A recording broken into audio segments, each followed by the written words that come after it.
Welcome, gentlemen. This is the other half of the video that I previously posted. This is Hormoniverse. This is a place on the internet where we talk about how hormones affect your bodies, your mind, and your relationships. I'm a doctor and I study reproductive health, which means I study everything related to fertility, from diet to sex partners. And I find it very, very, very important to include the men on these conversations as well, because men are very often left out, which unfortunately only leads to more suffering for both women and for men. One of the examples of this, for example, is how male infertility is also a factor in couple infertility and usually very rarely addressed. And that can put the woman in a relationship through a lot of suffering, going through hormonal treatment to be able to get pregnant. And as a consequence, this can also lead to suffering for the man. Not to mention that the reason why the man is infertile should have been addressed potentially a little bit more early. This is not the only reason why I think men should be included in the conversation. I think men have been intentionally left out virtually since the time women were being burnt as witches for talking about reproductive health, and it made the whole topic very taboo. Now, I was talking to a woman from a previous generation. She's in her 50s, if I'm not wrong. And she was telling me about how her grandmother would teach women about their menstrual cycle, young women, young girls actually around 15 or when they got their first period. And apparently, this grandmother would use language that is a little bit cryptic. Like the men know how women communicate. You can't really, there's something to read between the lines, but you don't really know what it is. So, for example, it's kind of common for women, especially in certain cultures where it's still a little bit more taboo to talk about your menstruation. They would say, I have a friend visiting soon. And that would imply that she is about to start her menstruation. Now, as a woman, when you grow up, you start understanding what this means and you get into the lingo kind of. But as a man, you have no idea. You're just confused. So the men were intentionally kept out. And I don't think that's to the benefit of either women or men. PMS, for example, is overrepresented among women who live with men. And I work with these women. And these women that suffer from PMS often address every single cause that could potentially lead to PMS, everything from stress to diet to nutrient deficiencies to what have you. And eventually, what is left is just this feeling of being misunderstood by their partner, which can potentially lead to relationship issues. And oftentimes, they actually do have a partner that wants to understand and wants to be helpful, and unfortunately just has to resort to, like, this is her disease, this is her diagnosis, we just have to accept this, when she's actually been misdiagnosed. I think a lot of these men would benefit from understanding more about the hormones. So here we have a couple of reasons, or a couple of things men should understand about the menstrual cycle. Number one, nothing happens all of a sudden. She doesn't all of a sudden go crazy, although the men might notice it all of a sudden. Everything in a woman's menstrual cycle is predictable and happens roughly at the same time from month to month, with some differences depending on external factors. But generally speaking, you can say that everything is cyclical in the menstrual cycle. If you understand these cycles, you understand how your partner works. I like to compare this to understanding the cycle of night and day, because this is a cycle that men can relate to. And you understand that you need to act in a certain way with people if it's 3 a.m. versus 3 p.m. It's kind of the same with the menstrual cycle. If you know where in the cycle she is, aka if it's midnight or midday, you learn how to relate to her in a different way. And just how you expect people to maybe not bring up a heavy topic in the middle of the night versus during the day, or have certain expectations of you after you fell asleep versus after you woke up. You're going to learn what she needs and what she expects of you, although she might not be able to articulate it. Number two, if you think she's herself only during half of her cycle and then diseased during the rest, you are missing half of who your partner is. A woman is not necessarily more herself during the first part of her cycle than versus the next one. I like to liken the menstrual cycle to what happens at a very biological level.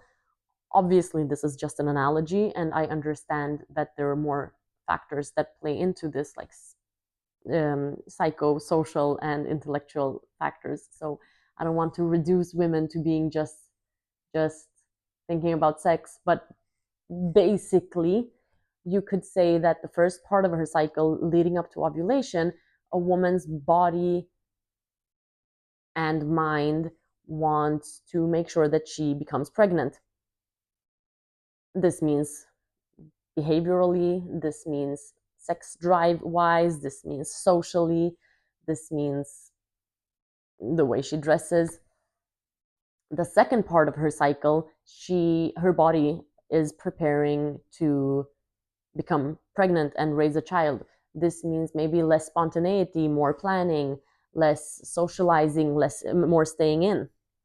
And when you understand what the different phases of her cycle are for, you understand that this is like the entirety of who a woman is.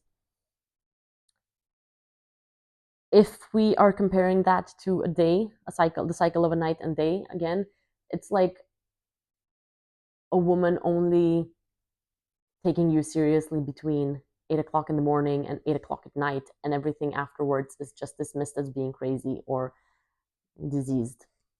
And obviously, you might be different at 9 o'clock in the evening versus 9 o'clock in the morning, but it doesn't mean you're a completely different person. Number three, men are often taught how to relate to women when they are both in puberty. And when women are in puberty and when men are in puberty, their hormones make them a certain way. For example, for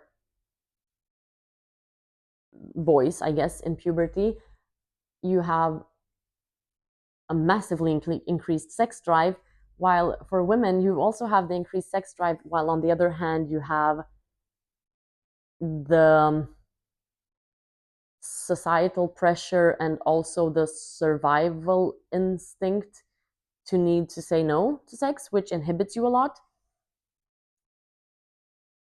There's many more differences. We'll talk about that later. But the problem is when men then don't learn about how a woman's menstrual cycle changes during her life and how the hormones in her body change during pregnancy, after a miscarriage, or when she's breastfeeding or during menopause, then all of a sudden the men think that the women changed or something happened to the women. I mean, something did happen, but these are natural occurrences and are to be expected and to be prepared for.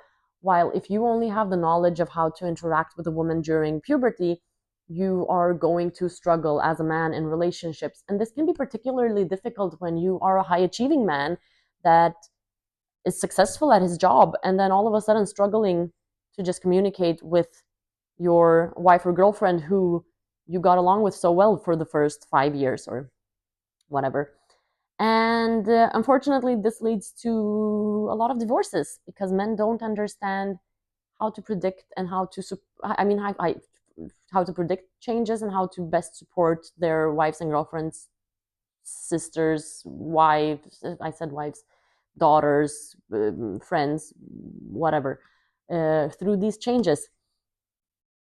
And it leads to the woman feeling alone.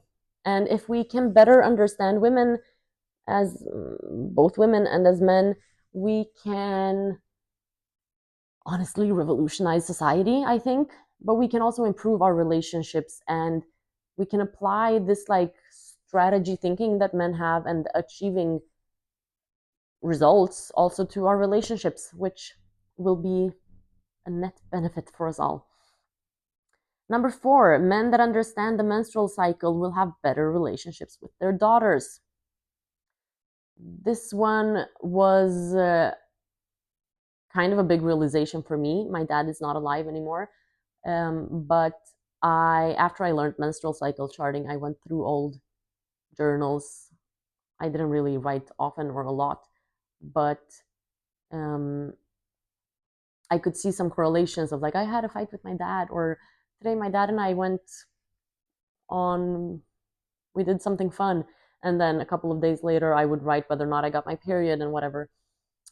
And I cannot say for sure, but I do think that when I was a teenager, I could have had a more consistently good relationship with my father and not just like randomly, which is what I thought at the time, but highly likely correlated with when he thought I was just hormonal.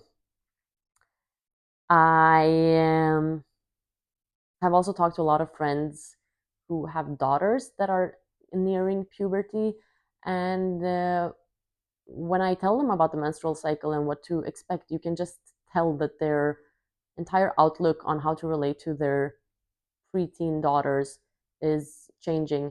I want to follow this the next couple of years, and I'll report back and tell you what they learned. Number 5, men that don't understand women usually have an inability to commit and keep a relationship long term. And this affects your legacy. When it comes to fertility, I think a huge part about that is a man's legacy, as in what he contributes with to the next generation and to the mother of his children and future children. And if you don't understand a woman, you cannot have a good enough relationship with your children, I believe. I think I read somewhere that apparently men look at women the way women look at children, like this like attraction. Like a lot of women are usually just drawn to babies, and the same way apparently men are drawn to women, and apparently the same way children are usually drawn to men. And then this kind of circle also works the other way, right? If the mother of a child is not treated well, the child will not connect to that person who's not treating the mother well. If a man is not treating the child well, the mother will not be able to connect as well with the man. And for men, it usually goes that if the child is misbehaving towards the mother, the father will not connect as well with the child, or they will have conflicts.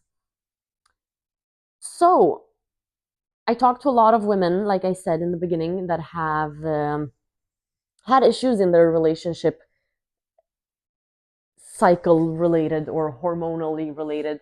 And they told me that after I explained the menstrual cycle to them, it kind of revolutionized their relationship.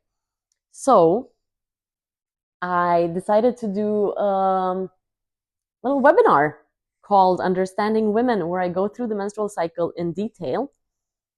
It is on October 15th, and I will leave the link to sign up down below. I want to talk about everything from evolutionary biology to how the brain of men versus women's brain function differently and how they're affected by hormones. And my goal is to make men have the same results that you have in your career and in your life in general, and to be able to apply that to your relationships as well. I'll see you there.